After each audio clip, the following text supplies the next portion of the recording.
Thank you, Justin. Thank you.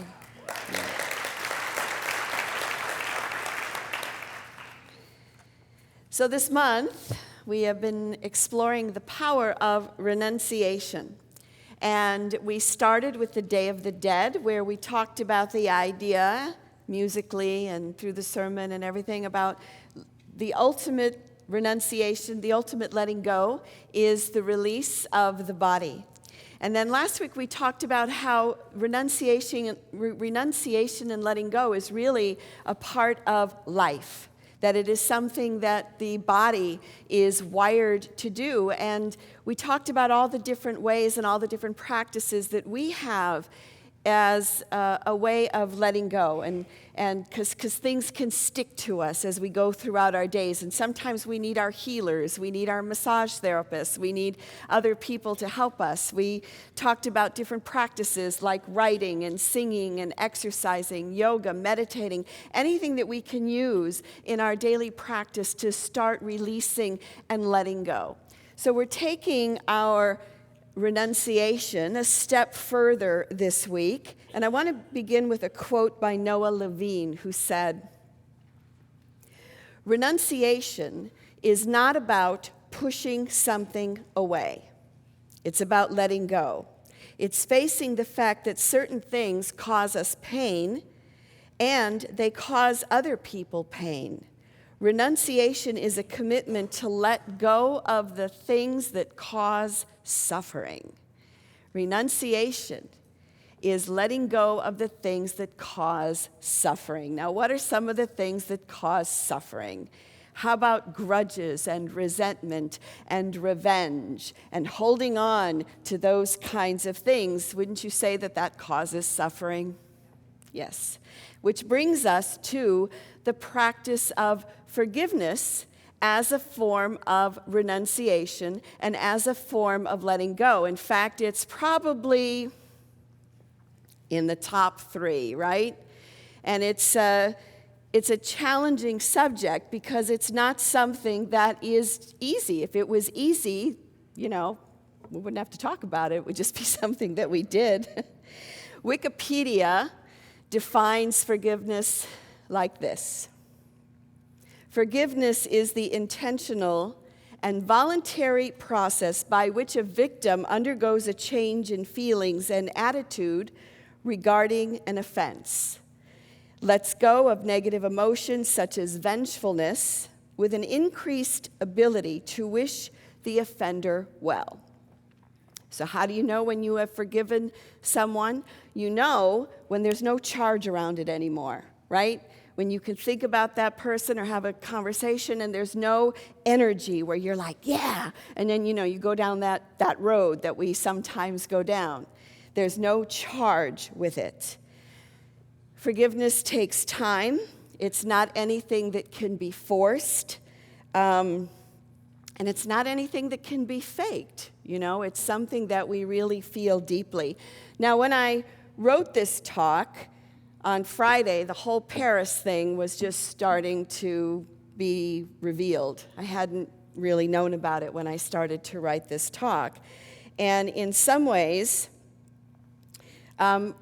going to forgiveness feels premature at this point, and yet it's something that we're all called to do because emotions and feelings are really strong right now. And even the words of Rumi might feel Pollyannish when he said, "Beyond our ideas of right and wrongdoing, there is a field, and I will meet you there." And yet, these are spiritual truths by which we live, by which we believe, by which we seek to bring into manifestation in our lives. I want to share with you also, and I don't have the author of this because I pulled it Scott, I pulled it off your Facebook yesterday. So I didn't get the author of it, but this man said, "It's not just Paris that we should pray for, it is the world. It is a world in which Beirut is reeling from bombings 2 days before Paris, but it was not covered in the press. It is a world in which a bomb goes off at a funeral in Baghdad and not one person's status update says Baghdad because not one white person died in that fire. Pray for the world that blames a refugee crisis for a terrorist attack, that does not pause to differentiate between the attacker and the person running from the very same thing that you are. Say a prayer for Paris, by all means, but pray more for a world that does not have a prayer for those who no longer have a home to defend, for a world that is falling apart in all corners and not simply in the towers and the cafes that we find so familiar.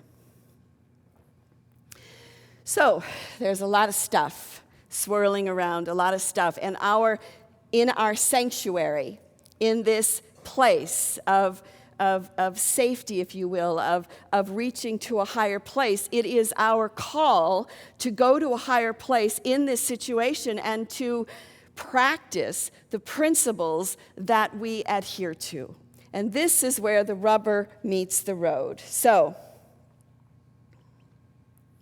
the practice of forgiveness is something that we have to do on a personal level. It's something we have to do in a community, in a group, and it's something we have to do on a national level and on a global level. There's all these different stages and levels to it, isn't there? And the truth is that life is a hologram, that as we practice forgiveness in our own little world, that it does affect the big ripples. It goes out to ripples and affects the whole planet. So there's a story about forgiveness that I was reading this week, and it's about two farmers. And they were brothers, and they shared, their land was side by side. And they had been farming this land for 40 years, and they had been best friends as well as brothers. And they worked each other's land, they shared machinery, they shared their tools, they did all this stuff together. And then one day, they had a disagreement. And the disagreement turned into a fight. Some horrible words were said. And then after the horrible words were said, then they stopped speaking to each other. You know how that is, right? And then this went on. And then the younger brother took it a step further, and he got a bulldozer, and he bulldozed the property line between their property to create a big ditch so that there would be a creek to further divide their property and each other. And then one day, there's a knock at the door of the older brother's house, and it's a carpenter. And he says, I'm looking for some day work, and I was wondering if you had any work for me. And he said, well, you know what? As a matter of fact, I do. You see that creek over there? I'd like you to build a fence. And I want you to build an 8-foot tall fence. So I don't have to see my brother, I don't have to look at his land, and I don't ever even have to think about him. I would like you to build a fence. And he said, okay. So can you get me the materials? He goes, yep, I have some lumber right over here, and I'll go to town for the day, and you can work on this. And when he came back at the end of that day, he was a bit astonished because instead of building a fence, the carpenter had built a bridge. And as he was looking at this beautiful bridge, his brother comes running across from it, and he said, I can't believe that you did this. After the things that I have said and the things that I have done, that you would build this bridge, I'm sorry. And they embraced. And then as they were embracing, they looked, and the carpenter was leaving. He says, no, wait, I have more work for you to do. And he says, I have more bridges to build. In forgiveness, it's about sometimes taking that first step, isn't it? And sometimes it can be a slight, small step. Sometimes it has to be a big step. But each of us is called in our lives to build a bridge of forgiveness. Are there bridges that you need to build in your life right now? Norman Cousins said that life is an adventure in forgiveness. It is, right? And the thing is, there are different degrees of offense that we all experience, like the Starbucks cup. I mean, really? Really? You're going to get upset about that? I mean, there's so many things in the world, and that's, the Starbucks is not putting Christmas stuff on their cups this year, that they're just making them red, and it's turned into this big thing with people. That's not so hard to forgive, right? Forgive Starbucks. What about being cut off in traffic? That's also It starts off as a slight offense, isn't it? But road rage happens, doesn't it?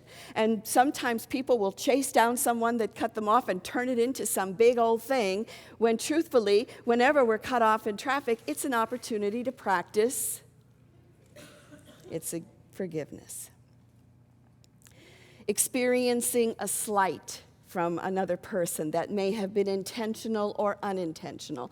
You know, the knob is pretty low. You can practice forgiveness in that place. But then, sometimes the degree becomes more serious, particularly in long-term relationships. How many of you have had friendships and or partnerships that have lasted for decades? And how many of you have had to practice forgiveness, not once, but many times? It's like Norman Cousins says, life is an adventure in forgiveness. The truth is that any relationship that we have that's lasting longer than a couple of months or a year, chances are forgiveness is going to have to enter into it, right? Because we're going to have disagreements. We're going to get slighted. We're going to be offended. We're going to be hurt intentionally or unintentionally. And then it's up to us then to build the bridge. Now we can turn the knob up a little more and experience a betrayal by a family member, by an employee or a fellow worker or our boss or our husband or our wife. And then that turns the knob up even more. And it calls for us to reach even deeper inside of ourselves to build that bridge, or at least have the intention of walking over the bridge. And then we can turn it up even more, which is when we become a victim of a crime or child abuse or the great tragedy that we have seen unfold this week. That's when the knob is turned all the way up. Not like a Starbucks cup. This is something that is big. So as we explore forgiveness, I think it's important to think about what forgiveness is not. Neil Farber said that forgiveness is not forgetting. It is not ignoring your feelings. I know that sometimes, particularly in the New Thought, New World, New Age community, it can be like, oh yes, I forgive you. There's a process of feeling our feelings and being authentic with that. It is not being naive or denying. It is about feeling the pain but not letting it run your life. It is not condoning, accepting, excusing, enabling, enforcing, or encouraging bad behavior. It is not waiting for someone to acknowledge their wrongdoings, repent, or apologize, because guess what? That might never happen. And it is not a two-way conversation. Forgiveness is something that we do for ourselves.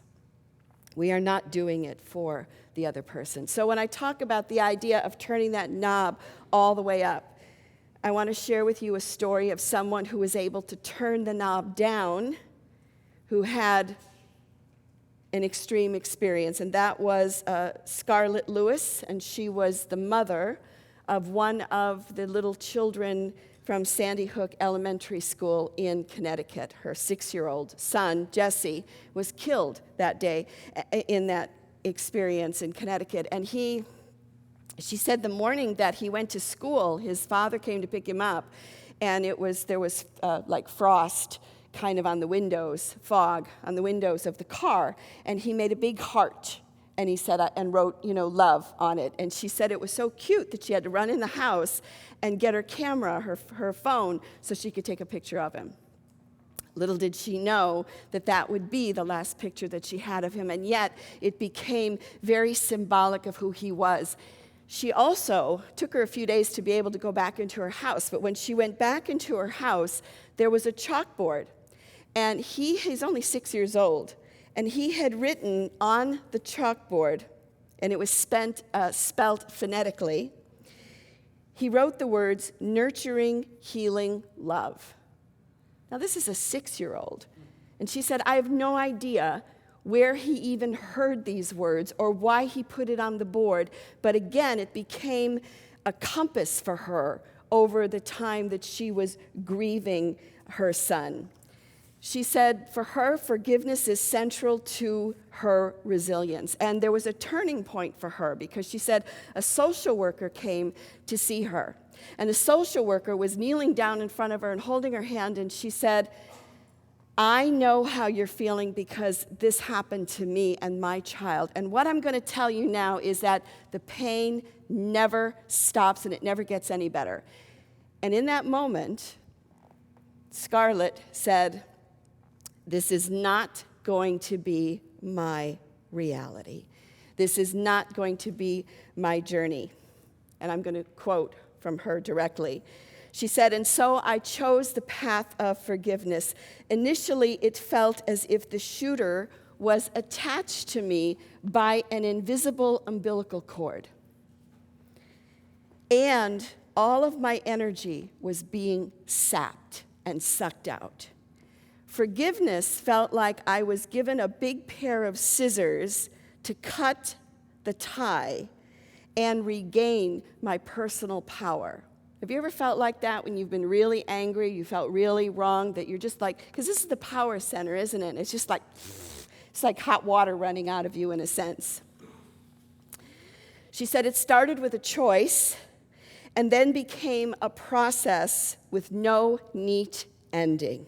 One day I can forgive, and the next day I may hear a detail of what happened, and then it starts all over again. And I think that's something to remember, is that forgiveness is a process. It's not something that necessarily, and maybe it's true, sometimes we can do it once and we're done, but it is also a process. What she has done is she has built a bridge. And who did she build the bridge for? She built it for herself so that she could live her life, so that she could go on. There is a field beyond right and wrong, and I will meet you there.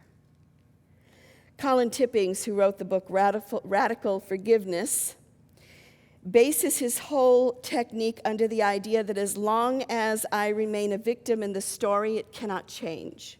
He said, in truth, we're spiritual beings, and that on some level, this experience may have a higher purpose, and boy, is that difficult to see when you're in it and when it happens. Now, at the beginning of this year, we talked about the idea of being all in and of living from a consciousness of God as me, as you.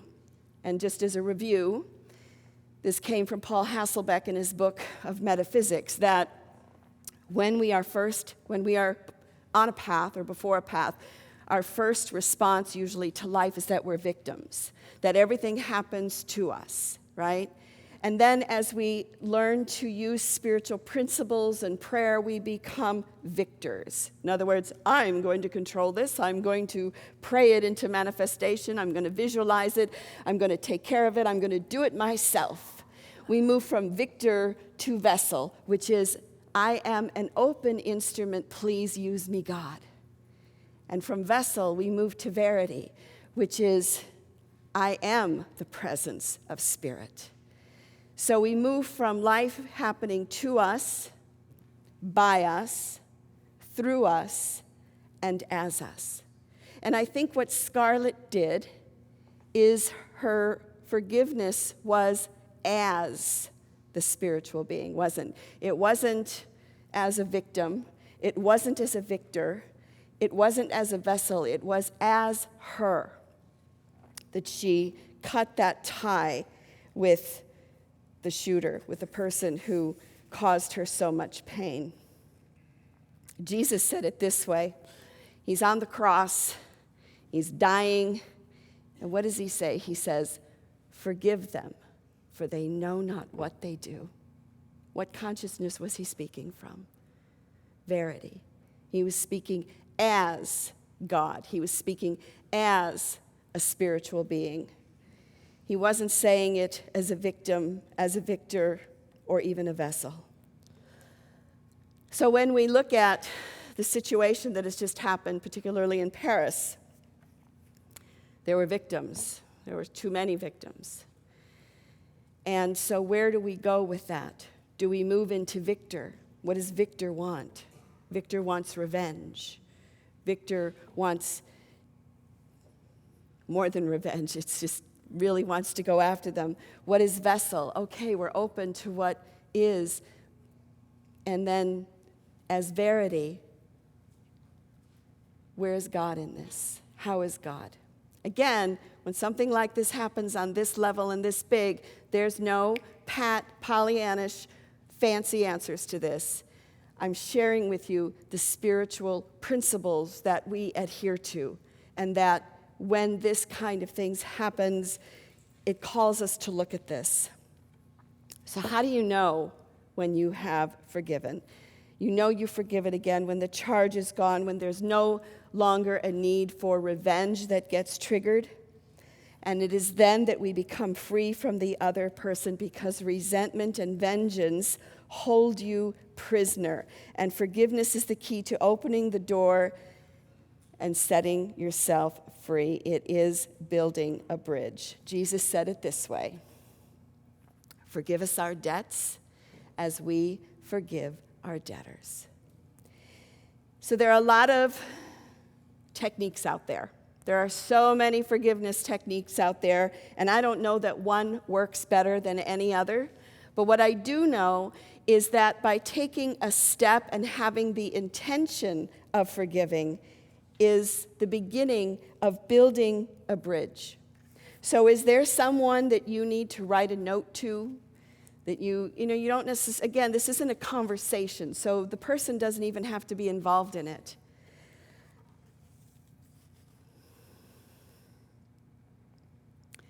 So I'd like to close with a prayer.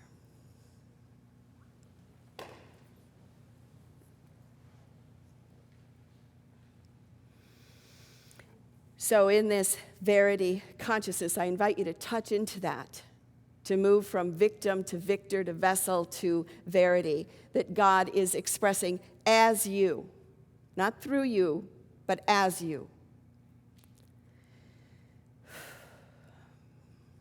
And I invite you to imagine taking this pain and this chaos that's running in the world right now and breathe it in. Take a deep breath and breathe it in and hold it in your heart, imagining that it is transformed. This is the practice of Tonglen. And then exhale, peace. And let's do it again. Whether it's Paris or Baghdad or Beirut or your own life, breathe in chaos, pain, tragedy. Bring it into your heart. And imagine it transforms. You don't have to know how and you don't have to know why, but it transforms, and then you exhale it out. And then last time, I invite you to breathe it in. Hold it in your heart. And exhale it back in a healing form.